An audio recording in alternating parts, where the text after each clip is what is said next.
Y और oxidation and reduction reaction और complementary reaction, मतलब ऑक्सीडेशन और रिडक्शन रिएक्शन को कॉम्प्लीमेंट्री रिएक्शन क्यों कहा जाता है या क्यों है वो कॉम्प्लीमेंट्री रिएक्शन।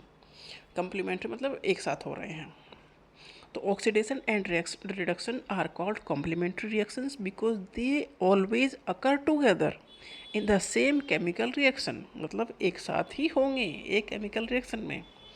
तो इन्हें ऑक्सीडेशन और रिडक्शन रिएक्शन को इसलिए कॉम्प्लीमेंट्री रिएक्शन कहा जाता है क्योंकि ये ऑलवेज अकर टुगेदर एक साथ होंगे in the same chemical reaction. When one substance is oxidized another substance is reduced at the same time, मतलब एक सब्सटेंस ऑक्सीडाइज हो रहा है तो दूसरा सब्सटेंस रिड्यूस हो रहा है एट द सेम टाइम।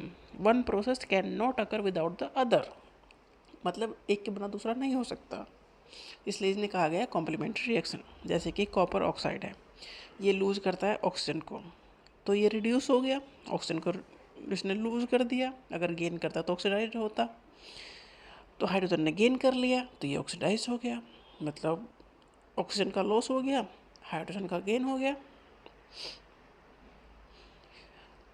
तो दोनों ही रिएक्शन इसमें हो गए। कॉपर ऑक्साइड ने लूज कर दिया ऑक्सीजन तो ये रिड्यूस्ड हो गया, हाइड्रोजन ने गेन कर लिया ऑक्सीजन तो ये ऑक्सीडाइज हो गया। तो दोनों रिएक्शन एक साथ हो गए, इसलिए ये कॉम्प्लीमेंट्री रिएक्शन है, क्योंकि इसमें ऑक्सीडेशन और रिडक्शन रिएक्शन एक साथ हो जाते हैं एक ही रिएक्शन में, इसलिए इन्हें कहा जाता है कॉम्प्लीमेंट्री रिएक्शन।